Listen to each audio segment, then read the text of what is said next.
articulaire aiguë, une insuffisance aortique, des insuffisances mitrales, de manière assez fréquente. Il y avait plusieurs patients dans le service à l'époque. Alors que actuellement, nos premières années ne trouvent plus ces patients et n'arrivent plus à ausculter ces patients. Alors heureusement qu'entre-temps, il y a eu la technologie et vous pouvez, d'ailleurs, je vous le conseille vivement lorsque vous allez faire le cours sur les valvulopathies, afin de connaître bien l'auscultation, ben vous pouvez aller sur YouTube et écouter les sons d'un rhumatisme articulaire aigu, d'une insuffisance mitrale, d'une insuffisance aortique, d'une insuffisance tricuspide, etc. Donc on voit de moins en moins de patients adultes avec des valvulopathies d'origine rhumatismale, et tant mieux. L'historique, en fait, c'est une maladie qui est très ancienne et elle a été décrite, en tous les cas, une partie des symptômes ont été décrits par Guillaume Bayou en France et en Angleterre par Thomas Sydenham. Thomas Sydenham qui a vécu en Angleterre entre 1624 et 1689, qui a lui identifié, en tous les cas, il a su identifier la chorée de Sydenham, au moins il a su décrire cette chorée. Il n'a pas fait la relation entre le rhumatisme articulaire aigu et la chorée, ça a été fait plus tard par Jean-Baptiste Bouillot lors d'un traité, un livre sur le rhumatisme articulaire aigu, d'ailleurs il s'appelle Traité clinique du rhumatisme articulaire aigu, qui a été publié en 1840. Et durant ce traité, Bouillot, d'ailleurs le rhumatisme articulaire aigu maintenant porte son nom, c'est la maladie de Bouillot, a décrit dans le détail les différents symptômes de cette maladie et la causalité éventuelle. Alors, si on définit le rhumatisme articulaire aigu, on définit par une maladie auto-immune de connaissance ancienne qui est la conséquence retardée, donc conséquence retardée d'une infection pharyngée par un streptocoque bêta-hémolytique du groupe A, non ou insuffisamment traité. La physiopathologie, donc les humains sont exposés à cette bactérie que vous connaissez bien, puisque le module de bactériaux est assez frais dans vos têtes. Donc, ce streptocoque bêta-hémolytique du groupe A, qui est pour beaucoup parfois en portage sain en oropharyngée, au niveau de la gorge et au niveau de la peau, va infecter la personne. L'inconvénient, c'est que ce streptocoque, comme vous le voyez ici, qui est un gram positif, un diplocoque groupé en diplocoque ou en chaînette, l'inconvénient, c'est que le corps humain va développer une immunité contre ce streptocoque. Et cette immunité va va générer donc une immunité humorale, des antigènes. Ces antigènes vont attaquer le streptocoque, mais vont aussi, malheureusement, attaquer certains organes. Pourquoi? Parce qu'il y a une ressemblance entre les épitopes de certains organes et la membrane, en tout cas les antigènes du streptocoque bêta-hémolytique du groupe. Et donc, le rhumatisme articulaire aigu, où les signes cliniques vont se développer 2 à 3 semaines après le début de l'infection. Et les symptômes vont impliquer les organes qui ont des antigènes qui ressemblent au streptocoque bêta-hémolytique du groupe A, qui sont le cœur, les articulations, le système nerveux central et la peau. Et donc, si on veut utiliser un seul terme pour expliquer la physiopathologie, on peut utiliser le terme de réponse auto-immune. C'est une maladie auto-immune déclenchée par un germe, une bactérie, le streptocoque bêta-hémolytique du groupe A, malheureusement, qui a une antigénicité croisée entre les antigènes créés pour lutter contre l'infection et les épitopes de certains organes. Donc c'est une maladie auto-immune déclenchée par une maladie infectieuse qui est le streptocoque bêta-hémolytique du groupe. Alors, la gravité de l'affection est surtout liée à l'atteinte cardiaque. Pourquoi l'atteinte cardiaque? Parce que malheureusement, toutes les autres atteintes vont disparaître. vont guérir. Par contre, l'atteinte cardiaque va évoluer, notamment l'atteinte valvulaire, va évoluer pour son propre compte. Donc, si on revient à la clinique, on a vu la physiopathologie, on a vu la définition, un peu d'historique avec la maladie de Bouillou. La clinique, ce sont tous les symptômes liés à l'atteinte des organes que je vous ai cités. La peau, le système nerveux central, les articulations et le cœur. C'est une maladie où les premiers épisodes, il ne faut pas oublier que cette maladie peut survenir par étapes, ou en tous les cas par récidive. Le premier épisode est situé en général entre 4 et 15 ans, avec une moyenne aux alentours de 8-9 ans.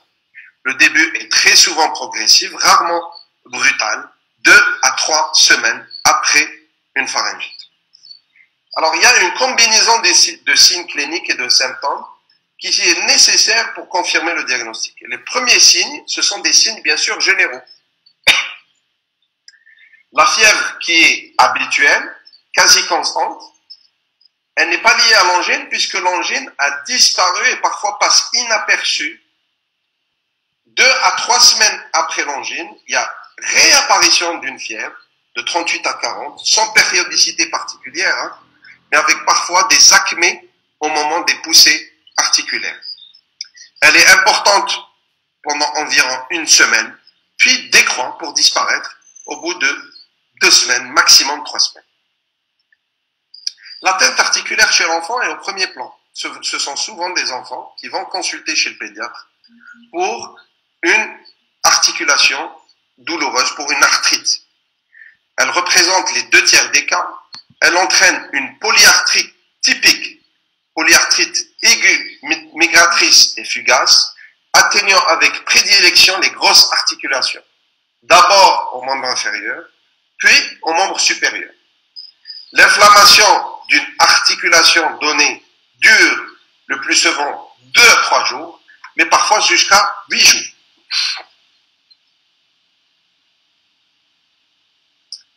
L'atteinte cardiaque est également fréquente. Donc, je reviens sur l'atteinte articulaire. Ce sont des articulations enflées, œdémacées, rougeâtres, fébriles, et surtout, ça démarre, elle touche quasiment uniquement les grosses articulations, et ça démarre du bas vers le haut. La cheville, les chevilles, les genoux, et puis ça monte vers le haut. Migratrice, on a une atteinte d'une seule articulation, cette articulation commence à guérir, hop, il y a un saut vers une deuxième articulation. L'atteinte cardiaque, elle est fréquente, elle représente plus de 90% des cas. Et les 3 tuniques peuvent être atteintes au niveau lors de l'atteinte du rhumatisme articulaire aigu. Ces tuniques sont le myocarde, l'endocarde et bien sûr le péricarde. Donc les 3 tuniques peuvent entraîner ou peuvent être associées au niveau des signes cliniques du rhumatisme articulaire aigu. Donc on peut avoir d'authentiques endocardites, puis par l'atteinte valvulaire, d'authentiques myocardites et d'authentiques péricardites. Alors comment cliniquement ça va se présenter? Ça survient entre le 6e et le 15e jour, souvent à bas bruit. L'enfant ne décrit pas des signes cliniques, mais il faut les rechercher. Il faut rechercher cette atteinte cardiaque. Alors, avant de la rechercher, quels sont les signes cliniques qu'on pourrait éventuellement avoir? Lorsqu'on a une péricardite ou myocardite, ce sont surtout des douleurs thoraciques. Le patient, l'enfant, peut signaler des douleurs thoraciques. Dans la péricardite, ces douleurs thoraciques sont assez typiques, liées à l'inspiration profonde, en tous les cas des douleurs augmentées par l'inspiration profonde et réduites par l'expiration, des douleurs augmentées par le décubitus dorsal et qui disparaissent ou diminuent lorsque l'enfant est en position assise, penchée en avant.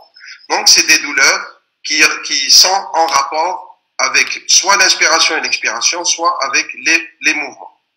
Et puis, dans le cas les plus typiques, on a des modifications électriques à l'ECG et éventuellement, il faut faire une échocardiographie pour rechercher ces atteintes du péricarde, un épanchement péricardique, et il faut également faire une échocardiographie pour rechercher l'atteinte au niveau des valves, mais on reviendra sur les signes paracliniques.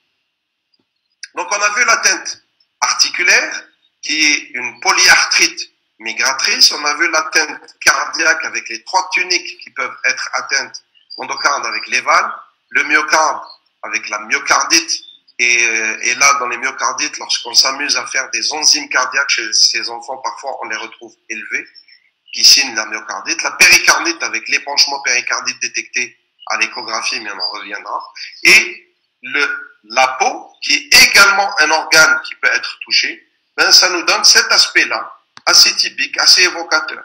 Ce sont des lésions qui sont totalement indolores, non douloureuses, non prurigineuses, de couleur rosée, en cercle, avec un centre qui est plutôt pâle et plutôt sain. Et ça s'appelle l'érythème de Besnier. L'atteinte neurologique, elle est beaucoup plus tardive que l'atteinte articulaire, cardiaque ou cutanée, aux alentours de 3 à 6 mois après le contact avec le streptocoque bêta-hémolytique du groupe A. Elle a été décrite, comme je l'avais dit, par Sydenham. Et donc, c'est la chorée de Sydenham qui touche le plus souvent les filles que les garçons. Et elle est quasiment exclusivement chez l'enfant ou l'adulte jeune. Elle ne se trouve pas exceptionnellement chez l'adulte, sauf chez les femmes enceintes qui peuvent décrire cette chorée de Sydenham. Alors, c'est quoi cette chorée de Sydenham? Ce sont des mouvements désordonnés, explosifs, involontaires, sans rythmicité, non contrôlables, au niveau de la face et des membres, notamment des membres supérieurs. Lorsqu'elles sont augmentées par l'effort, le stress ou la fatigue, et elles disparaissent totalement dans le sommeil. Ça s'accompagne d'une faiblesse musculaire, mais l'examen neurologique est strictement normal chez ces enfants ou ces femmes enceintes qui présentent cette chorée de Sydenham. Alors, tous les signes cliniques que je vous ai montrés, les articulations, la chorée de Sydenham, les signes cutanés, tous disparaissent, guérissent au bout de quelques semaines, ici pour la chorée de Sydenham, au bout de quelques mois. Sauf la cardite et l'endocardite, l'atteinte des valves, qui malheureusement vont continuer à évoluer pour leur propre compte. Les valves, ce sont des feuillets qui fonctionnent depuis 6 semaines, l'âge fœtal, jusqu'à la dernière seconde de la vie. Et donc, ces valves, si elles sont lésées, ben ce fonctionnement va, au fil de temps, accélérer leur altération. Et donc, on va développer d'authentiques valvulopathies rhumatismales. Le plus fréquent, c'est le rhumatisme mitral, le rétrécissement mitral, mais toutes les autres valvulopathies peuvent être causées par le rhumatisme articulaire aigu. Donc, pour la clinique, on a vu la physiopathologie, c'est une maladie auto-immune, antigénicité croisée. Les symptômes cliniques touchent les organes qui ont les mêmes épitopes que ce streptocoque bêta-hémolytique du groupe A, le cœur, la peau, les articulations et le système nerveux central, la chorée de Sydenham, dans un contexte inflammatoire, infectieux, une fièvre qui peut durer 2 à 3 semaines.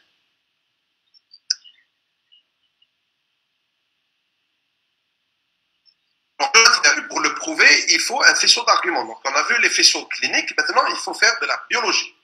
Et pour faire de la biologie, vous avez un enfant fébrile. La première chose à faire devant tout patient fébrile, ce sont les hémocultures. Il faut éliminer une bactériémie ou une septicémie. Donc, premier examen à faire, des hémocultures chez un patient, c'est un enfant ou un adulte fébrile. Le deuxième examen à faire, c'est le bilan biologique complet, incluant un bilan inflammatoire, une VS, un fibrinogène, une CRP, une formule de numération sanguine, un bilan hépatique, un bilan rénal et bien sûr un ionogramme sanguin. Après, devant une articulation, là aussi, devant une arthrite, il faut éliminer l'urgence, à savoir l'arthrite septique. L'arthrite septique qui peut entraîner le décès dans le cadre d'une septicémie. Donc, il faut toujours ponctionner l'articulation. Dans le rhumatisme articulaire aigu, le liquide articulaire est aseptique. Il n'y a pas de germe. Il est jaune citrin. de type inflammatoire et surtout stérile. Il faut faire des radiographies aussi au niveau des articulations touchées et là, on ne retrouve aucune atteinte destructrice osseuse. En cas de cardité, il faut le faire systématiquement, même si le patient n'est pas symptomatique, il faut faire un électrocardiogramme.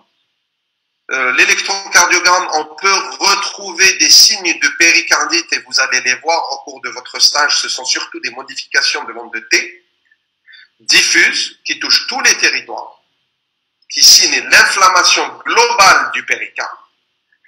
Il faut rechercher aussi des signes de myocardite et le signe le plus spécifique peut-être est un allongement du PR qui témoigne d'un bloc de auriculo-ventriculaire du premier degré ou parfois du deuxième degré de type Luciani-Vinqueback, mais ça aussi, vous allez voir ces définitions lorsque vous allez faire vos TD sur l'électrocardiogramme et BAV. En tous les cas, le message, c'est que devant toute suspicion de rhumatisme articulaire aigu, dans le bilan biologique, il faut inclure un électrocardiogramme. Faire une radiographie du thorax, c'est important. Pourquoi? Parce que parfois, dans les épanchements péricardiques importants, on peut retrouver une cardiomégalie. Et donc, l'indice cardiothoracique, et là aussi, on va vous l'apprendre comment vous allez le calculer lors du TD sur la radio du thorax. L'indice cardiothoracique peut être augmenté et on peut retrouver ou suspecter un épanchement péricardique. Et enfin, l'examen clé en cas de rhumatisme articulaire aigu, c'est l'échocardiographie qui va apprécier les trois techniques, le péricarde, le myocarde et surtout les valves. Elle va nous donner une idée sur cette structure des valves, est-ce qu'elles sont atteintes ou pas. Alors il ne faut pas hésiter à répéter cet examen, surtout lors de la première poussée. Souvent, on n'arrive pas à voir une atteinte d'endocardite, ce n'est qu'après la deuxième, voire troisième poussée qu'on peut voir d'authentiques remaniements des valves et de l'endocarde.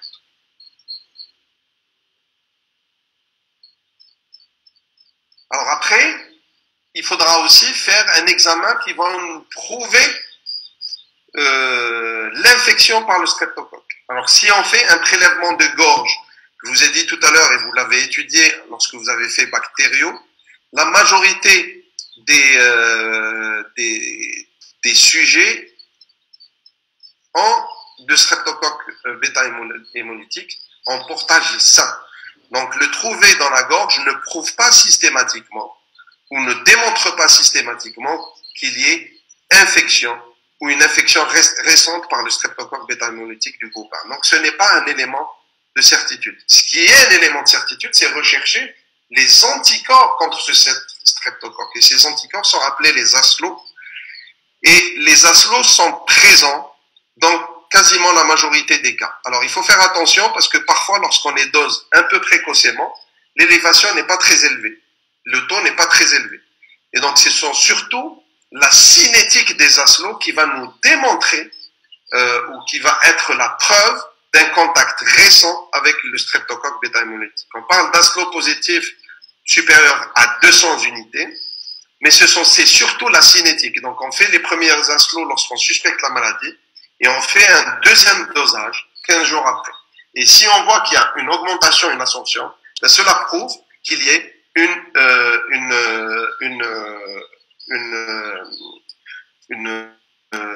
infection récente, en tout cas un contact récent avec le streptocoque bêta-hémolytique du groupe A. Alors ce sont des tests facilement faits dès l'âge scolaire, il n'y a pas de souci pour ça.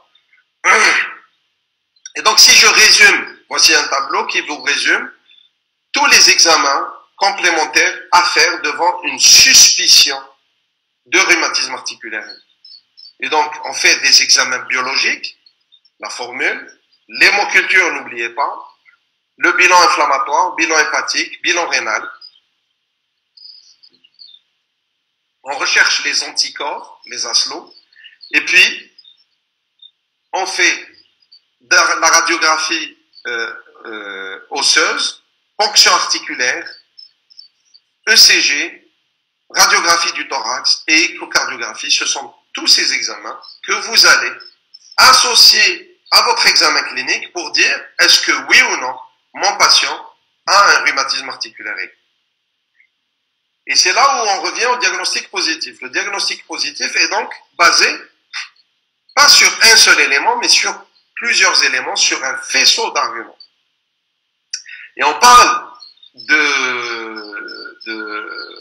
rhumatisme articulaire aigu si on a la preuve d'une infection récente, c'est-à-dire un taux d'Aslo très élevé au départ ou une ascension des taux d'Aslo, associé à deux critères majeurs, ou bien des Aslo positifs associés à un critère majeur et deux critères mineurs. Alors, qui sont ces critères majeurs? Ils sont ici. Les critères majeurs, ce sont la cardite, la polyarthrite, la chorée, l'érythème marginé de Besnier, les nodules sous-cutanés de Besnier. Les critères mineurs, ce sont la fièvre, l'arthralgie, un antécédent de rhumatisme articulaire aigu, un premier épisode de rhumatisme articulaire aigu, un syndrome inflammatoire biologique et un allongement du PR à l'électrocardiogramme. Donc, si vous avez un critère majeur, deux critères mineurs ou bien deux critères majeurs avec une élévation des Aslo, ben vous pouvez dire que votre patient a un rhumatisme articulaire aigu et il faudra le traiter en conséquence. Alors le traitement, alors je vous ai mis ici les posologies puisque ça touche l'enfant, mais on ne va pas vous les demander. Le traitement est basé bien sûr sur les antibiotiques, la pénicilline. Chez l'enfant, c'est 250 mg 2 à 3 fois par jour pendant une dizaine de jours. S'il est allergique, c'est l'érythromycine, 40 mg par kilo par jour en 3 prises quotidiennes.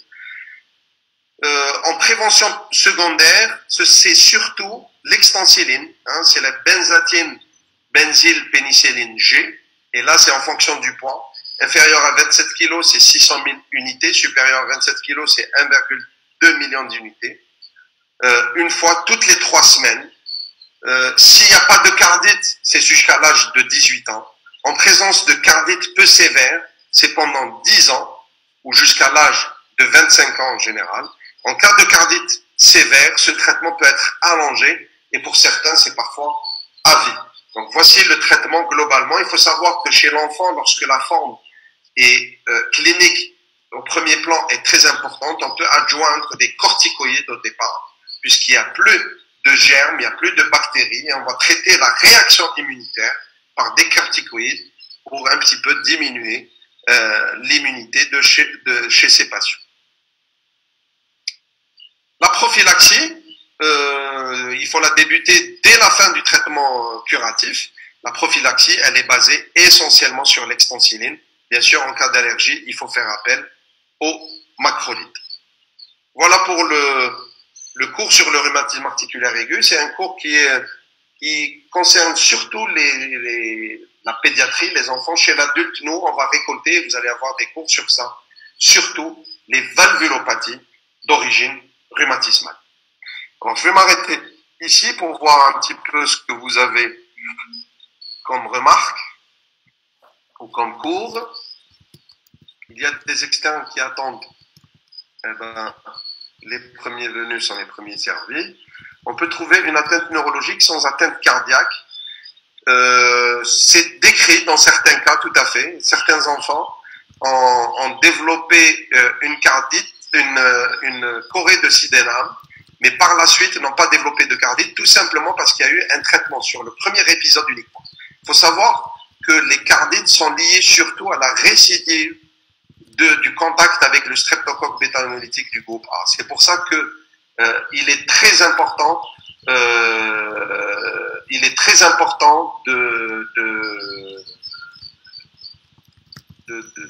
d'avoir un traitement préventif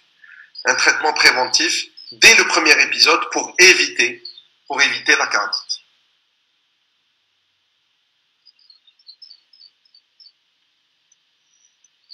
Alors, à partir de quand, de quelle dose les Aslo pour pouvoir les trouver supérieurs à 200? À partir de quand dose-t-on les Aslo? Alors, les Aslo, il faut les doser dès que vous suspectez un rhumatisme articulaire aigu, et s'ils ne sont pas élevés, il faut faire un prélèvement 15 jours d'intervalle.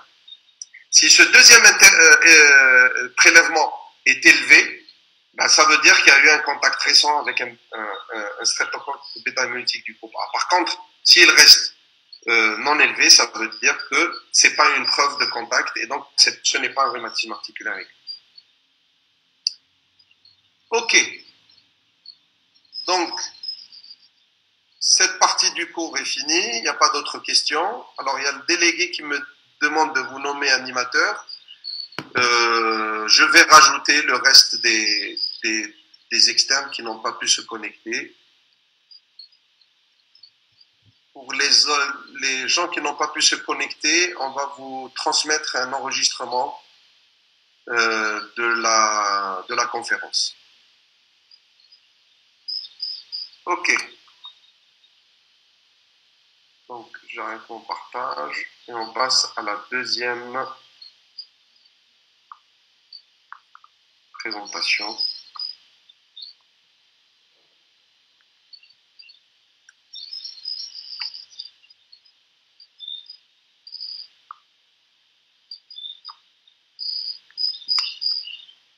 Ok. Donc, la deuxième présentation, c'est sur la